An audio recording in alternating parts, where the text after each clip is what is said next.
Starting पिछले part के आगे से ही होती है। हम देखते हैं कि वैसे तो लिंगयुन को थोड़ी सी चोट आई, मगर वो कहता है कि तुम्हारे अटैक तो सच में बहुत ही वीक है। मुझे पहले तो लगा था कि तुम में थोड़ा तो दम होगा ही, पर मैं गलत था। अब इस बात से उसे यंग मास्टर को थोड़ा सा गुस्सा आ जाता है। वो कहता है कि तुम मुझसे सब कहने वाले होते कौन हो। और इसके बाद अब उनमें लड़ाई स्टार्ट हो जाती है। हम देखते हैं कि वो मार्शल आर्ट का यूज कर रहे थे और दोनों एक दूसरे को बहुत अच्छी टक्कर दे रहे थे। अब यहाँ पर यंग मास्टर लिंगयुन को नीचे गिरा देता है, लेकिन लिंगयुन तुरंत ही खड़ा हो गया था और फिर से फाइट करना स्टार्ट कर देता है। अब हम देखते हैं कि उनके अटैक के साथ एनर्जी रिलीज हो रही थी और इसके बाद जब वो फिर से एक दूसरे पर अटैक करते हैं तो वहाँ पर एनर्जी बहुत ही ज्यादा तेज रिलीज होती है, जिसे देखकर हर कोई बहुत ज्यादा शॉक था। और यहाँ पर लिंगयुन के सेट वाले भी सभी बहुत शॉक थे। वैसे इसके बाद हम होस्ट लेडी को देखते हैं, जो कि हीरो से बहुत ही ज्यादा इम्प्रेस लग रही थी और सोच भी रही थी कि ये लड़का सच में बहुत काबिल है और स्ट्रॉन्ग भी है। इसके बाद अब यहाँ पर हम देखते हैं कि वो सामने वाले यंग मास्टर का साथी उसकी तलवार दे देता है और अब हम देखते हैं कि उनके बीच स्वॉर्ड फाइट स्टार्ट होने वाली थी, इसलिए लिंगयुन ने भी अपनी तलवार निकाली थी। वैसे उसकी तलवार लकड़ी की है, लेकिन फिर पावरफुल अटैक के बाद भी वो टूट नहीं रही थी। अब हम देखते हैं कि यंग मास्टर और ज्यादा शॉक हो गया था ये देखकर कि मार्शल आर्ट के साथ साथ लिंगयुन तलवारबाजी में भी ज्यादा अच्छा है। अब हम देखते हैं कि लिंगयुन तो यंग मास्टर को कई बार अटैक करने का मौका भी नहीं दे रहा था। वो तो यंग मास्टर को ही पीछे आकर अटैक करने का मौका ढूंढना पड़ रहा था और अभी वो इस चीज से बहुत ज्यादा शॉक था। तभी फिर उन दोनों की तलवार टकराती है और फिर से एनर्जी रिलीज होती है और अब इस लड़ाई का अंत बहुत नजदीक आ गया था, क्योंकि उनकी एनर्जी के रिलीज होने के बाद लिंगयुन थोड़ा दिमाग का यूज करता है और स्वॉर्ड फाइट के बीच अपनी मार्शल आर्ट का यूज करते हुए उस यंग मास्टर पर अटैक करके उसे दूर फेंक देता है। अब इस चीज से यंग मास्टर को बहुत ज्यादा डैमेज पहुंचा था और अब वो खराब ही नहीं हो पा रहा था। तो अब इसी का फायदा उठाते हुए लिंगयुन तुरंत ही उसके ऊपर अपनी तलवार से अटैक करने के लिए आगे बढ़ जाता है, लेकिन ये चीज देखकर उस सामने वाली सिटी का एक मास्टर वहाँ आ जाता है। ये उस यंग मास्टर से ज्यादा ताकतवर था और साथ ही बड़ी पोजीशन पर भी था। अब यहाँ वो लिंगयुन के सामने आकर खड़ा था, लेकिन लिंगयुन ने भी उसे आते हुए ही नोटिस कर लिया था। अब इन दोनों में फाइट स्टार्ट हो जाती है, मगर ये जो मास्टर है ये कुछ ज्यादा ही स्ट्रॉन्ग है। मगर लिंगयुन भी हार मानने को तैयार नहीं था, वो फाइट करते ही जा रहा था। अब हम देखते हैं कि वहाँ पर सिर्फ मास्टर उस फाइट को रोकने के लिए आते हैं, क्योंकि ये गलत है और लिंगयुन भी इतना स्ट्रॉन्ग नहीं है कि वो एक हाई लेवल मास्टर से लड़ सके। लेकिन जब वो वहाँ उस मास्टर को रोकने आ रहे थे, तभी वो सामने वाली सिटी का ओल्ड मास्टर उनके सामने आ जाता है और उन्हें रोकने लगता है। अब वो मास्टर कहते हैं कि तुम ये क्या कर रहे हो, मुझे आगे जाने दो। इस पर सामने वाला मास्टर कहता है कि नहीं, ये यंग जनरेशन की बात है और मैं चाहता हूँ कि वो अपनी प्रॉब्लम को खुद सुलझाए। असल में वो मास्टर जानता था कि लिंगयुन अकेला एक हाई लेवल मास्टर को थोड़ी ना हरा सकता है, इस कारण से वो उन्हें आगे नहीं जाने दे रहा था। लेकिन अब हम देखते हैं कि फाइट के दौरान यहाँ पर वो जो मास्टर था वो लिंगयुन से ज्यादा ताकतवर साबित नहीं हो पा रहा था, बल्कि वो दोनों बराबर चल रहे थे। अब ये चीज देखते हुए उनके सेक्टर का एक डिसिपल वहाँ पर आगे आने लगता है। वो कह रहा था कि मास्टर मैं आपकी मदद करता हूँ, लेकिन सभी दोनों सेक्टर का एक डिसिपल उसके सामने आ जाता है। दरअसल ये ना ही वो सामने वाली सिटी से था और ना ही लिंगयुन की सिटी से, मतलब ये किसी तीसरे सेक्ट से आया था। अब जब वो सामने आता है तो दूसरी सिटी वाला डिसिपल कहने लगता है कि तुम मेरे सामने क्यों आ रहे हो, हमारा तो एग्रीमेंट साइन हुआ था ना। अभी यहाँ पर हमें पता चलता है कि वो सामने वाली सिटी के लोग कई सेक्ट को लाए थे, इससे उनकी पावर बढ़ रही थी, क्योंकि उनके पास अब कई सेक्ट के कोर लेवल डिसिपल थे और साथ ही कई पावरफुल नॉर्मल लेवल डिसिपल भी थे। लेकिन अब वो तीसरे सेक्ट वाला लड़का कहता है कि देखो भाई, हमने तुम्हारे साथ एग्रीमेंट साइन किया था कि हम तुम्हारे साथ मिलकर किंग यून सेक्ट को हराएंगे, लेकिन अब सिचुएशन अलग है तो अब हमें उनका साथ देना सही लग रहा है। और वैसे भी अब ये चीटिंग तो है नहीं, ये तो हमारी मर्जी है। वैसे गाइस, लिंगयुन की सिटी का नाम किंग यून सिटी है, साथ ही कुछ और राज अभी आगे खुलने वाले हैं। अब यहाँ लिंगयुन और उस मास्टर के पास हम देखते हैं कि उनकी फाइट पहले की ही तरह चल रही थी कि तभी वो मास्टर रुक कर कहता है कि तुम मुझे हरा ही नहीं सकते, क्योंकि मैं एक डिमन हूँ, मेरे पास डिमन पावर है। अब फाइट करते वक्त उसकी बॉडी से बहुत ज्यादा एनर्जी निकल रही थी, जबकि लिंगयुन इतनी एनर्जी रिलीज नहीं कर रहा और वो कर भी नहीं पा रहा था। अब उनमें तलवार से ही फाइट होती रहती है, मगर वो मास्टर तलवार यूज नहीं कर रहा था, वो इस वक्त एडवांस मार्शल आर्ट का इस्तेमाल कर रहा था। अब हम देखते हैं कि यहाँ पर लिंगयुन अचानक से अपनी एनर्जी को रिलीज करता है, जिससे उसकी ऑरा का कलर बिल्कुल पूरी तरह बदल चुका था, क्योंकि अभी वो उसी टेक्निक का यूज कर रहा था जो हमने कुछ टाइम पहले देखी थी, जिससे उसके आसपास बहुत सारे फूलों की पंखुड़ी फैलने लगी थी।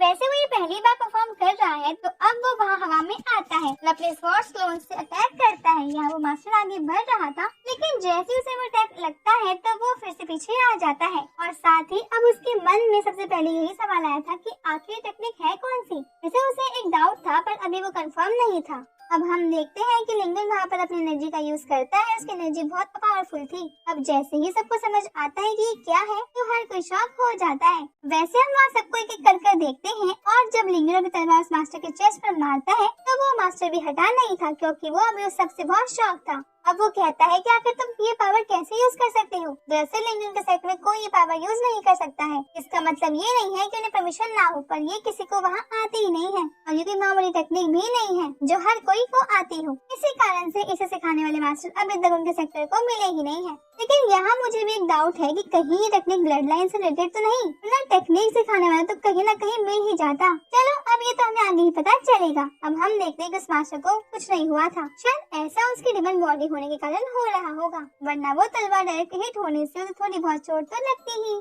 अब इसके बाद वो दोनों एक दूसरे पर अटैक करने के लिए पूरी स्पीड में बढ़ रहे थे, लेकिन तभी वो होस्ट लेडी बीच में आ जाती है और लिंगन की तलवार को अपनी 2 उंगली की मदद से पकड़ लेती है और उस मास्टर के अटैक को तो वो सिर्फ अपने पैर से ही रोक देती है। साथ ही उसकी एनर्जी इतनी ज्यादा थी कि वो खुद सिर्फ उस एनर्जी से दोनों को पीछे को खिसका देती है। अब वो कह रही थी कि सब लोग एक जगह पर ही रुक जाओ और अब कोई किसी पर अटैक नहीं करेगा। सभी लोगों ने उसकी बात मान ली थी। अब आगे वो उस मास्टर से कहती है कि अब यंग जनरेशन पर अपनी पावर का यूज कर रहे थे। ये तो गलत बात है, लेकिन ऐसा कोई रूल नहीं था कि वो मैदान में नहीं आ सकता। इस कारण से उस मास्टर को भी एक तरीके से गलती नहीं थी, पर फिर भी वो सॉरी कहता है। अब हम देखते हैं कि इसके बाद होस्ट लेडी पूछती है कि इस फाइट को कंटिन्यू करना चाहिए कि नहीं, मगर सभी लोग ये कह रहे थे कि वो हार मानते हैं और वैसे भी सच यही था कि लिंगन इस बंदे को ऑलरेडी हरा चुका है, जिससे जितने की उम्मीद थी। मतलब कि वो दूसरी सिटी का यंग मास्टर अब सब जानते थे कि इस लड़ाई का कोई फायदा नहीं है, क्योंकि वो सब लिंगन को नहीं हरा सकते। और वैसे भी वो मास्टर जो लिंगन को थोड़ी टक्कर दे रहा था उसका लड़ना मना है, वरना और मजा आता।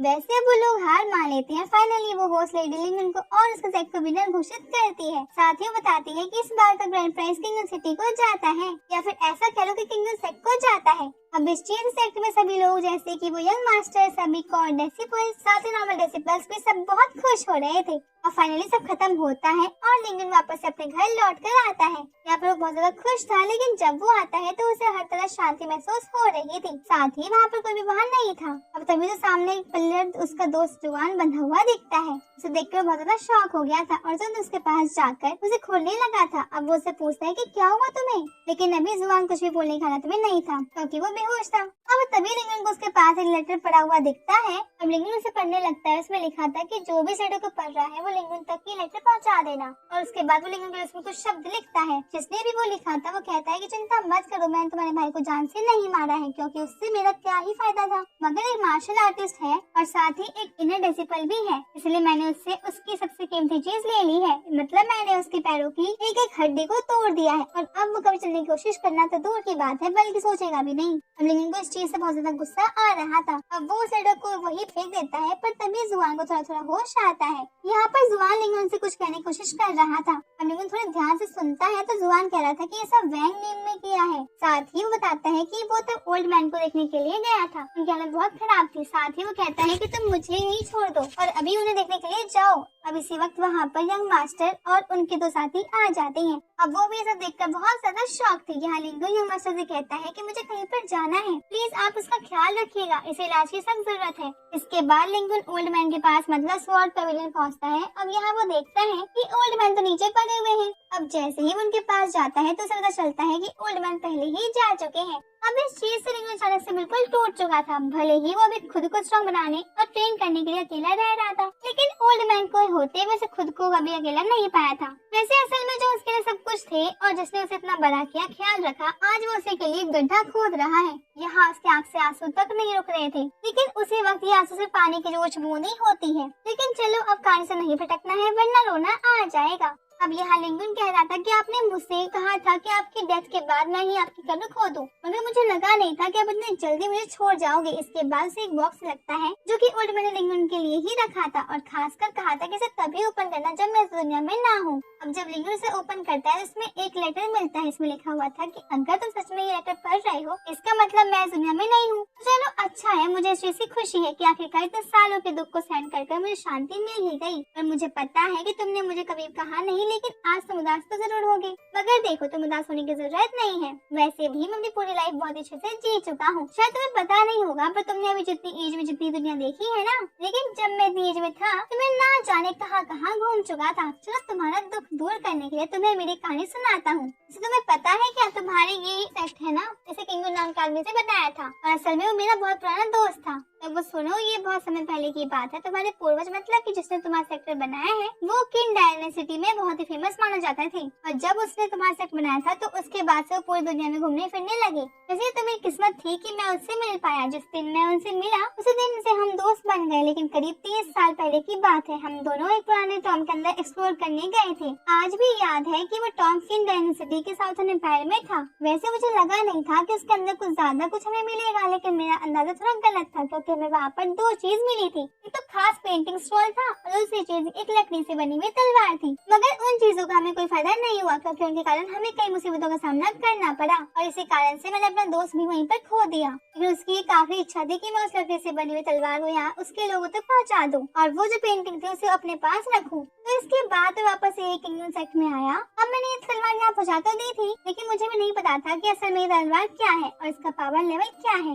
इस कारण से इस तलवार को कभी भी वो इज्जत नहीं मिली जो शायद इसे तब मिलती जब ये किंगडम के हाथ में होती। वैसे इसके बाद तलवार को ट्रेजर समझा गया और कई सालों तक संभाल कर ट्रेलर पवेलियन में रख दिया गया। मगर उसके बाद नॉर्मल तलवार के बीच रख दिया क्योंकि ये बस एक कहानी बन गई कि हाँ सच में उसे किसी खास जगह टॉम से जान खतरे में डाल कर लाए थे। वैसे मुझे भी उस टाइम पर बहुत ज्यादा चोट लगी थी, इसलिए मैं वहाँ सीधे ही उसे स्वॉर्ड पवेलियन में आ गया। और मैंने उस पेंटिंग स्कोर को समझने की कोशिश करना कभी भी बंद नहीं की थी, लेकिन अब पहले मुझे भी चोट पर भी ध्यान देना था। साथ ही मैं भी साउदर्न एम्पायर टॉम में गया था तो मैंने वहाँ की एनर्जी को भी कल्टिवेट किया था और आखिर में मुझे सच में कुछ महसूस हुआ था, कुछ मिस्टीरियस एनर्जी की तरह, जो कि शायद मैं तुम्हें लिखकर तो कभी भी नहीं समझा सकता। वैसे गाइस इसके बाद ओल्ड मैन ने जो बात कही वो चीज समझ पाना थोड़ा मुश्किल था। वो किसी डिमन स्टार की बात कर रहे थे और कह रहे थे कि कई सालों तक उसने लोगों को मारा। वैसे मैंने भी उनमें से कुछ को खत्म कर दिया, मगर इस चीज में मेरी मार्शल आर्ट सोल डिस्ट्रॉय हो गई और मुझे पता चला कि अब मेरा अंत नजदीक है। लेकिन मुझे अब इस बात से कोई दुख नहीं था क्योंकि मेरा ड्रीम ऑलरेडी पूरा हो चुका है। वैसे मैंने उस पेंटिंग के रहस्य के बारे में कुछ बातें पता लगा ली थी, लेकिन हालांकि मेरा ड्रीम पहले ही पूरा हो चुका था, इस कारण से मुझे उससे भी कोई लेना देना नहीं था। लेकिन अब उनका ड्रीम लिंगो से रिलेटेड तो था, लेकिन क्या था ये उन्होंने नहीं लिखा था। अब हम देखते हैं कि वहाँ पर यंग मास्टर भी आ चुके थे और अब वो लिंगन के पास आते हैं। यहाँ पर वो लिंगन से कह रहे थे कि हमने जांच पड़ताल चालू कर दी है और शायद हमें जल्द ही पता लग जाएगा कि ये सब क्यों किया गया है और साथ ही हम उस ब्रेंगनिंग को भी ढूंढ रहे हैं। इसके बाद यंग मास्टर ये भी कहते हैं कि हमें पता लगा है कि असल में तुम्हारी मेमोरीज को सील कर दिया गया है और जिस किसी ने भी ये सब किया है उसके तौर पर बहुत साथ है, इससे ज्यादा कि हम में से कोई भी उसे ब्रेक नहीं कर सकता। इस पर लिंगन कहता है कि अच्छा तो ऐसी बात है। इसे इसके बाद यंग मास्टर कहते हैं कि देखो तुम्हारे साथ बहुत बुरा हुआ है, लेकिन तुम ऐसी वैसी चीज अपने दिमाग में मत लाना। अब इस पर लिंगन कहता है कि आप क्या मुझे बेवकूफ समझते हो? जब तक मैं ओल्ड मैन का बदला नहीं ले लेता तब तक मुझे कुछ भी नहीं होगा और वैसे मैं लिंगन को छोड़ूंगा नहीं, मुझे उससे हर चीज का बदला लेना है। लेकिन अब इसके बाद लिंगन को सोचता है और कहता है कि अगर मैं यहाँ रहकर आगे की प्लानिंग करता हूँ तो इससे पूरे सेट को प्रॉब्लम होगी। इस पर यंग मास्टर कहते हैं कि मुझे पता था कि तुम ये बात जरूर करोगे। वैसे अगर तुम सच में जाना चाहते हो तो मैं तुम्हें रोकूंगा नहीं क्योंकि ये तुम्हारा फैसला है। लेकिन एक बात कभी मत भूलना कि तुम्हें कभी भी मेरी जरूरत पड़े या फिर तुम किसी भी मुसीबत में पड़ जाओ तो मुझे याद कर लेना और ये भी मत भूलना कि तुम्हारा एक घर है। अब ये इस चीज पर लिंगन उनसे थैंक्स कहता है और उनसे हाथ मिलाता है, जिसके बाद ये पार्टी भी खत्म हो जाता है। उसे देखकर लग रहा है कि अब आगे की कहानी बिल्कुल ही बदलने वाली है। वो साथ ही बहुत मजेदार भी होने वाली है क्योंकि हमने ये सब तो एक्सपेक्ट नहीं किया था। लिंगन इस सेट को छोड़कर जाएगा, मगर अब अगले पार्ट में क्या हुआ तो अगले पार्ट में पता चलेगा। वैसे उसके चैनल सब्सक्राइब कर लीजिएगा।